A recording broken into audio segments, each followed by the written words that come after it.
Hermanos, hermanas, soy el Padre Eduardo Chávez, desde la Basílica de Guadalupe, aquí en el Tepeyac, México. Soy parte del venerable cabildo de aquí, de este santuario, teólogo magistral guadalupano. Me hicieron favor de nombrarme y de tratar de hacer todo esto precisamente con este tenor, teólogo magistral guadalupano. Y claro que se necesita mucha cuestión histórica en el evento guadalupano, pero también mucha teología, para no dar cosas que no son conforme a esta trascendencia que tiene el evento guadalupano. Sí, se da en una historia, pero trasciende.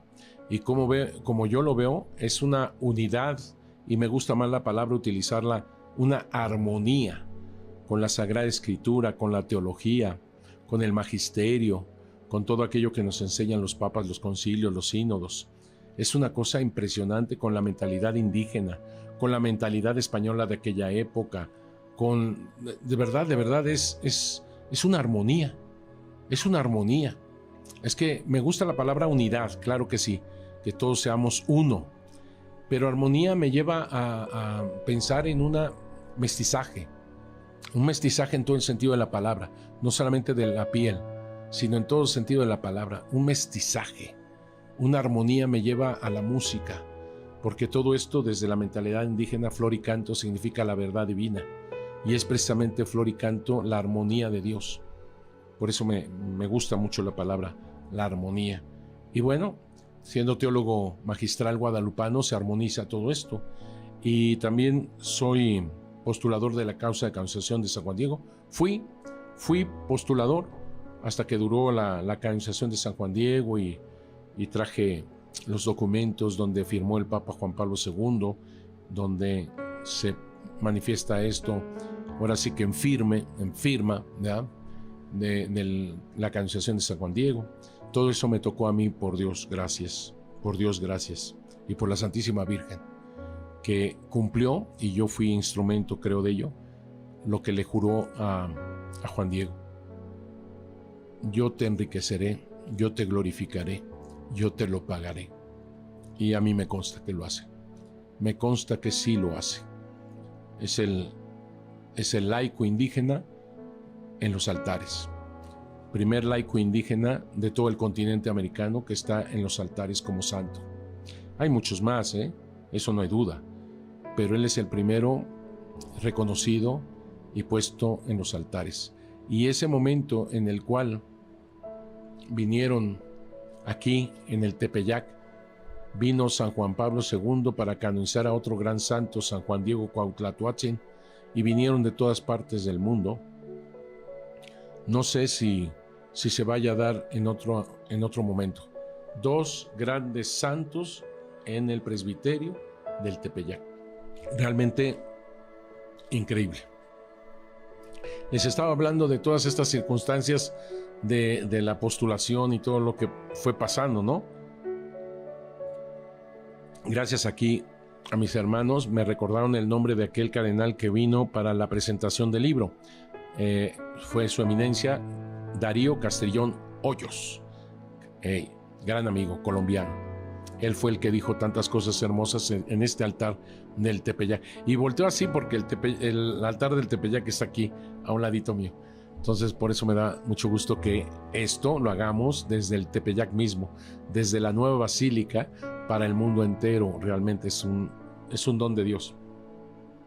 Y como postulador que fui de la causa de canonización de San Juan Diego, me tocaron tantas cosas vivir, porque cuando fueron los primeros documentos que comenzó a darle fuerza a todo lo que faltaba para la canonización, yo se lo manifestaba, se lo decía a todos los obispos de América, ¿sí? A todos los obispos de América, incluso a Estados Unidos, Canadá, porque te recuerdo que ellos estaban muy atentos a todo esto de la canonización de San Juan Diego, máxime que en 1999 el Santo Padre San Juan Pablo II puso como patrona de todo el continente americano, Canadá y Estados Unidos incluido, la Virgen de Guadalupe. No es que los mexicanos nos hayamos impuesto en todas las diócesis extranjeras, eso es falso. Son los obispos de cada diócesis quienes le pidieron al Santo Padre que ella fuese su patrona. Y eso ya se veía desde hace tiempo. Yo te lo dije, desde 1910, pero se concedió solamente para América Latina en aquel entonces. En 1933 se volvió a insistir, todos los obispos, incluido Canadá y Estados Unidos, de que ella fuera la patrona de todo el continente, y todavía se vio un poquito conservador el Papa diciendo solamente América Latina, y lo confirmó en 1933. En 1935 fueron los filipinos quienes pidieron al Santo Padre que la Virgen de Guadalupe sea su patrona, y lo concedió, 1935. Y fue hasta 1999 donde, también pidiendo los obispos de Canadá y Estados Unidos esto, concede el Santo Padre que la Virgen de Guadalupe sea patrona de todo el continente americano. Si ya bien desde Pío XII se había ya hablado de ella como emperatriz de las Américas, en plural. Pero fíjate cómo volvemos a la palabra de unidad, y me gusta más de armonía, cuando la hace patrona de todo el continente americano, en una verdadera armonía, y pone del continente. Somos uno, porque en el amor de Dios, a través de la Virgen de Guadalupe, no hay muros, no hay separaciones, no hay divisiones, no hay fronteras, y no solamente me refiero a las fronteras de los países, digamos, sino las fronteras del corazón, las fronteras de la lengua, las fronteras de las costumbres, las fronteras de la tradición, las fronteras que muchas veces las hacemos incluso nosotros mismos, para nosotros mismos, hacemos fronteras, divisiones, vemos al otro como enemigo, no como hermano. La Virgen de Guadalupe nos convierte a todos como su familia. Se manejaron muchos documentos, como este documento del Nica Mopogua que acabamos de ver. La importancia de este documento, que, como vuelvo a repetir, el conocimiento del evento guadalupano son tres cosas: tradición oral, la imagen como códice o como carta de amor, los signos de los tiempos. Y ya hablé de por qué estos tres puntos son tan importantes como fuente primigenia. El Nica Mopogua es una consecuencia, digamos así, de esta fuente primigenia. El Nica Mopogua es una fuente importantísima, por supuesto, pero no es primigenia, sino surge de. Al final de cuentas, tanto la tradición oral como el Nica Mopogua ya escrito, manuscrito, es Juan Diego. Juan Diego es quien lanza todo lo que pasó, pero como te lo referí, fue Antonio Valeriano, jovencito de 16 años que comienza a conocer los caracteres latinos, el español, el latín mismo, en la escuela de la Santa Cruz de Tlatelolco, a quien se le ocurrió ponerlo todo por escrito, todo aquello que le decía Juan Diego, de viva voz de Juan Diego. Esto, por ejemplo, lo dice un autor del siglo XVII, su libro es de 1688, Francisco de Florencia, jesuita, es el que dice que todo lo que pone ahí en el Nica Mopogua Antonio Valeriano es porque Juan Diego lo dictó, se lo dijo, pues. No creo que le haya dictado como tal, pero se lo dijo. Y él lo puso con caracteres latinos que los indígenas no leían y con sonido náhuatl que los españoles no entendían, salvo, obviamente, un pequeñísimo grupo de indígenas como un pequeñísimo grupo de españoles, obviamente. Eran los únicos. Y después, en el siglo XVII, un poquito antes de Francisco de Florencia, como por ejemplo Miguel Sánchez, en 1648, él se nota que lo leyó, pero también se nota que tiene la tradición oral de sus antiguos, de sus viejos. Y entonces él hace una narrativa muy suya, digamos así, tomando como de los dos momentos, ¿no? Al final de cuentas, la fuente es Juan Diego ahí, ¿verdad? Pero a su modo, porque te puedes entender que la tradición oral, poco a poquito, pues no es fácil mantenerla perfectamente al 100. En cambio, en el Nica Mopogua, gracias a este escrito, claro que sí. Ahora bien, en 1649, hay un señor que se llama Luis Lasso de la Vega. Este señor Luis Lasso de la Vega es el clásico que copia algo que no es suyo, no es de su autoría, la hace suya y le pone su nombre. Muy común en nuestros días, ¿verdad? Luis Lasso de la Vega toma la obra de Fernando de Alba Ixtlilxóchitl. Fernando de Alba Ixtlilxóchitl había escrito en 1590 aproximadamente. Esa obra del Hueytlamoguizoltica es el gran acontecimiento. Fernando de Alba Ixtlilxóchitl escribe el gran acontecimiento poniendo en un primer capítulo, sí, el Nicamupogua, en náhuatl, ¿no? El Nicamupogua, que tampoco era de Fernando de Alba Ixtlilxóchitl, era de Antonio Valeriano, pero Fernando de Alba Ixtlilxóchitl la hizo propia, ese primer capítulo de Antonio Valeriano, y lo puso como suyo. ¿Qué tal? Era la fórmula, ¿no? Lo disculpamos porque al final de cuentas tampoco tiene su nombre como tal, pero bueno, él hizo su Hueytlamoguizoltica con eso y lo que nosotros llamamos el Nican Motecpana, que es la continuación. Bien, eso es 1590. Luis Lasso de la Vega, en 1649, toma esta obra de Fernando de Alba Ixtlilxóchitl, la pone en caracteres latinos, sonido náhuatl, pero ahora con letra de imprenta. Entonces es más legible. Pero él sí todavía hace una introducción diciendo que quiere el Espíritu Santo para que dé bien esta obra. Esta obra que no era ni suya, que era tomada de lo que hizo Fernando de Alba y Antonio Valeriano y ¡pum!, la plantó bajo su nombre. Hazme favor, pero no la tradujo. Vuelvo a repetir, caracteres latinos y siguió siendo en sonido náhuatl.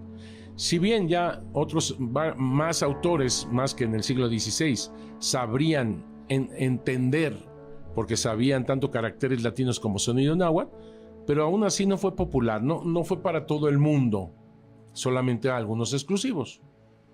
Pues ahí permaneció, 1649. En 1666, con eso de que estaban haciendo lo que ya hablamos en alguna ocasión, las informaciones jurídicas de 1666, ahí invitaron a dos conocedores. A Miguel Sánchez, que había hecho ese libro de 1648, y hubo otro que, si bien me equivoqué al decir dos invitados, ¿por qué? Porque este no lo era. No era invitado realmente. Él se enteró que habían estas informaciones y por su cuenta y riesgo dijo, pues yo tengo mi propio estudio, mi propia investigación, y les dio lo que se llamó papel. Este señor se llama Luis Becerra Tanco y les dio su papel. Interesante eso porque incluso el primero, Miguel Sánchez, así como todos indígenas españoles, tenían que someterse a preguntas ya realizadas en esas informaciones jurídicas. Luis Lasso de la Vega, no. Luis Lasso de la Vega entregó su papel y así como lo entregó, así lo tomaron, sin necesidad de pasar por las preguntas. Así que eso que dice el moderno historiador inglés David Briding, de que es un complot las informaciones jurídicas, no hay tal, no es cierto. Ya lo he dicho mucho aquí, no es verdad. Porque a este señor Luis Becerra Tanco le tomaron todo, perfectamente todo su estudio, sin necesidad de estar pasando en ninguna pregunta. Así que no puede insinuar este señor David Briding que fue un complot y que a todo mundo, eso es totalmente falso, como ya lo he dicho en este podcast. Ese señor, yo le recomendaría a David Briding que estudie, que vea las informaciones jurídicas directamente, que vea cada una de ellas, que no lance nada más porque tiene voz lo que dice torpemente, ¿verdad? Sin conocimiento. Es una total ignorancia del documento, ¿no? Aquí lo tenemos, en el archivo histórico de la Basílica se encuentra el documento que le llaman una copia antigua. O sea, es aquello que hizo el escribano inmediatamente después de que se hayan dispuesto todas las entrevistas y todo eso. Entonces hay uno que en una sola letra copia todas las informaciones antes de lanzar todos esos documentos a España y de España a Roma, como era la costumbre. De hecho, se perdió. Y gracias a este documento histórico que se encuentra aquí, firmado al final con una hoja de todos los que hicieron esto, y la hoja no es copia, la hoja es tal cual, con su firma de cada quien, 1666, abril de 1666. Que venga a verlo, para que vea claramente que no es ningún complot. Pero estaba diciendo de Luis Becerra Tanco. Luis Becerra Tanco en ese libro, en ese papel, como también después en un libro post-mortem de 1675 que se llamó Felicidad de México, no intenta dar una traducción al Nicamopowa. Hace lo mismo que Miguel Sánchez, escuchando la tradición oral, leyendo el Nicamopowa y otras cosas. Él hace su versión, lanza su versión y lanza cosas que a algunas le sale bien y otras no tanto. Por ejemplo, le sale bien aquello de que efectivamente Juan Diego no se encontraba en Cuautitlán, sino se encontraba en Tulpetlac en el momento de la aparición. Lo dice él. Luis Becerra Tanco, 1675, Felicidad de México. Ahí lo dice, Tulpetlac. Eso le sale muy bien. Otra cosa que se lanzó, y que de plano no, es lo del nombre de Guadalupe. Él lanza su hipótesis, que no había D, no había G en náhuatl, así que tuvo que ser un nombre náhuatl, y empieza a inventar uno y otro y darle significación. En fin, no es nada, eso no es cierto. Ahí sí se lanzó Luis Becerra Tanco muy mal. No hay tal. Habría que decirle a Luis Becerra Tanco que se fijara que si bien en náhuatl no hay sonido D ni sonido G, pero Juan Bernardino, quien recibió el nombre Santa María de Guadalupe, perfectamente lo entendió, porque la D, si bien no hay en náhuatl, él ya estaba bautizado desde 1524 y perfectamente tenía la D hasta en su nombre propio, Juan Bernardino, y le gritaba a Juan Diego. Ya lo he dicho muchas veces, por si acaso estás viendo por primera vez este podcast, que entiendas que no se le dificultó a Juan Bernardino entender Guadalupe. Y eso de G, en náhuatl no hay G, efectivamente en náhuatl no hay G, pero la Virgen de Guadalupe nunca dijo soy Gelupe, no utilizó la G, utilizó Gua, porque con la U se suaviza esa G, Guadalupe. Y ese sonido Gua sí hay en Nahua, Teotihuacán, aguacate, guacal. Así que perfectamente entendió Guadalupe, para que no estuviera haciendo tantas cosas ahí Luis Becerra Tanco. Todos esos documentos son interesantes, son muy importantes en el evento guadalupano, y lo tuvimos en cuenta en el libro que hicimos, El encuentro de la Virgen de Guadalupe y Juan Diego, editorial Porrúa, 1999, la primera edición. Actualmente son 4 ediciones ya las que se tienen, posiblemente hagamos otra, pero muy bien, el libro funcionó muy bien además, y la Santa Sede decía que vean el libro, que vengan sus críticas ya viendo el libro, complementando lo que sería la posición, porque te recuerdo que la posición no se puede rehacer, ese es un ni modo, y no cae bien eso de que te digan que la posición de Juan Diego es la que les da vergüenza en la Congregación para la Causa de los Santos por lo mal hecha que se expuso. ¿Qué se expuso? No los documentos, no el contenido, la manera de exponerlo. El escribano ese, bueno, ya no digo más. El punto es que ahí está la situación, que con el libro sí se abría un nuevo destino a todo esto. Y yo recuerdo, y lo digo con toda, pues así fue. Algunos de los cardenales de la Santa Sede que todavía viven, alguno llegaba al colegio mexicano donde yo vivía, y en vez de saludarme buenos días, buenas tardes, Padre Chávez, algo, no, me saludaba así. Juan Diego no se canoniza, así como lo oyes. Juan Diego no se canoniza. Ese era su saludo. Y bueno, pues mira, la Virgen tiene otros datos. La Virgen de Guadalupe tiene otros datos. La cosa es que realmente fue un momento muy... Yo diría que no lo tomaba muy en cuenta, pero ahorita que lo estoy diciendo, sí es así como con eso de ir duro, hasta psicológicamente, ¿no? Pero nosotros a lo que íbamos, sinceramente sí, a lo que íbamos, teníamos que hacer tal o cual cosa, teníamos que corregir esto, teníamos que hacer esto, teníamos que investigar aquello.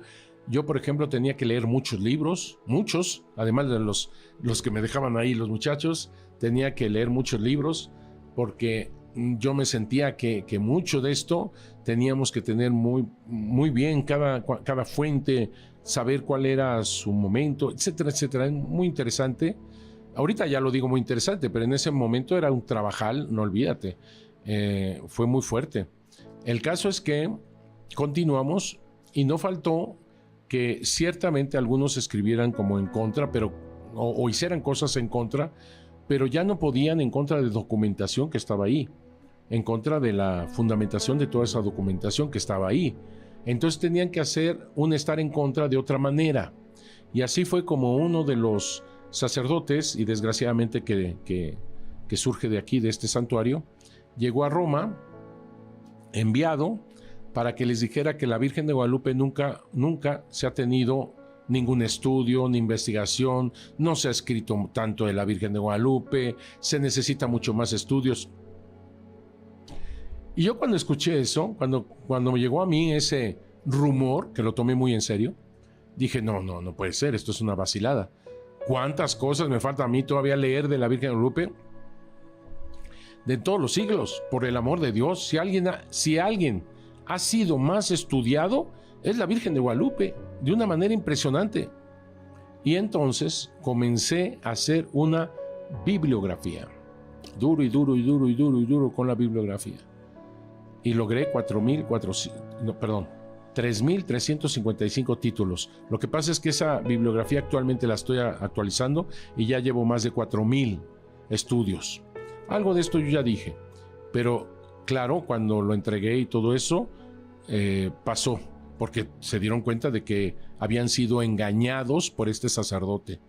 De verdad, se siente uno mal que uno, confiando de quien viene, aceptaba, y cuál te demuestran totalmente lo contrario y aplastantemente. Oye, 3,355 títulos, se quedaron de a 6, ¿verdad? Se quedaron así, ¿qué pasó? Fuimos engañados, nos tomaron el pelo. Bueno, como ese engaño, también hubo otro, un tal de la Garza, Leoncio Garza. Este señor, con un fraude, así burdo, tomando fotografías de distintos ángulos y presentándolos que es la Virgen de Guadalupe uno encima del otro. O sea, ya no sabían ni cómo detener, cómo con mentiras, con engaños, con fraudes, con todo esto, ¿verdad? Detener todo esto. Y yo digo, ¿cómo es que quieren decir la verdad y ante el Papa y ante ellos mismos? Con mentiras, con engaños, con fraudes. Pero ¿cómo creen? O sea, y nosotros no nos íbamos a prestar tampoco a ese tipo de cosas, por el amor de Dios. Por ejemplo, si nosotros hubiéramos visto que no hay forma de llevar a los altares a Juan Diego, nosotros lo íbamos a decir. Pues somos sacerdotes y yo creo en la verdad, y así se lo dije a don Norberto. Si vemos que no hay forma, yo se lo vengo a decir a usted, porque no pretendo ni mentirle a usted, ni al Papa, ni a la Iglesia, y mucho menos a mí. Y luego te estás dando cuenta que a base de mentiras, de fraudes y todo eso, tratan de detenerlo a como dé lugar. Bueno, a tal punto que hay una carta, yo la tengo, estaba ahí, yo no sé por qué estaba ahí, pero ahí estaba en el archivo del Colegio Mexicano en Roma. Yo creo que porque ahí se hospedaba, de repente, ¿no? Se le olvidó. Pero bueno, ahí encontré la carta firmada y todo, ¿no? Donde le dice al Santo Padre, no digo quién, pero le dice al Santo Padre, le dice a los cardenales, esto: si el Santo Padre Juan Pablo II viene algún día a canonizar a Juan Diego acá, habría que saber, habría que investigar si el Papa Juan Pablo II no es más bien un antipapa, no es papa. ¿Cómo ves? O sea, a tal punto. Si llegara a canonizarlo, habría que pensar, habría que investigar si el Santo Padre era un antipapa. Eso dice la carta. O sea, ahí calculé por qué ir en contra de la Virgen de Guadalupe de esa manera, porque saben perfectamente que ir en contra de la Virgen de Guadalupe es ir en contra de la Iglesia, de la madre de la iglesia y más estrella de evangelización, como lo dicen los mismos papas y obispos del continente. Ella es la primera evangelizadora, la que ha forjado esta patria. Ella es la primera estrella de evangelización de la primera y de la nueva evangelización, la Virgen de Guadalupe. Y todo esto es algo de verdad, incalculable, cómo el diablo mete la cola y está dispuesto a todo, obviamente al engaño, a la mentira, al fraude, por supuesto, son sus armas. Nuestra arma era la verdad. Y así lo dijo Norberto Rivera, y me consta, y por eso lo digo. Él me dijo, que brille la luz de la verdad. Y claro que brilló, con tantos documentos. Eso del silencio guadalupano, tenemos en mano más de 300 documentos. Más de 300 documentos. Y hay uno precioso que lo estoy volviendo a releer, pero con otros ángulos y otras fuentes, que yo creo que para el próximo podcast te lo voy a leer o te lo voy a hacer entender. Te menciono alguna cosita porque ya son poquitos minutos los que tengo en este podcast y yo creo que eso lo dejamos para el próximo, pero entonces no te lo puedes perder. Es una de tantas fuentes de estas 300. Es de 1565. Fíjate, a poco tiempo después de la aparición. Busque el tornaviaje. ¿Qué es eso? Buscar la corriente de agua, que si bien tú vas, que una corriente de agua marina te ayude al regreso, el tornaviaje. No habían encontrado el tornaviaje de Filipinas. Sabían ir a Filipinas, pero no había forma de regresarse. Y es como alguien que tú mandas a la luna con un cohete. ¿Sabes cómo hacerlo? La fuerza, sale el cohete, perfecto. ¿Y cómo me regreso? Ese es el punto. Y no había forma. Y ya lo habían buscado por el sur, desde Magallanes y Elcano y todo eso, cuando pasan por abajo en el sur. Y no había forma, porque todas las corrientes iban hacia abajo, digamos así, y no los dejaban ir hacia el tornaviaje que decían ellos, del oriente al poniente, es decir, de Filipinas a la Nueva España en aquel entonces. Y entonces se va haciendo una armada, y nada menos que con un fraile agustino, que es todo un personaje que si tú no lo has leído, tienes que leer, por el amor de Dios. Llévatelo, ahora que hay vacaciones, llévate el libro, te lo digo, se llama, el autor del libro se llama Mariano Cuevas, que es un buen historiador, claro, de 1943 en su forma, en su modo, pero es muy bueno, va a las fuentes históricas, que eso me gusta mucho. Mariano Cuevas, jesuita, grandísimo historiador. Este señor nos trae la vida de Urdaneta, Fray Andrés de Urdaneta, agustino. Este señor primero fue marino, yo diría un poco, digamos, en un mundo de aventuras, que en cierta forma tuvo que ser medio conquistador, medio soldado, marino sobre todo lo era, que en una de esas, por un estallido, te estoy hablando mucho antes de hacer toda esta travesía de Filipinas, le había explotado pólvora en su propio barco, a lo tonto, y se quemó, así que dicen, estaba feo, y todavía, pues estaba feo.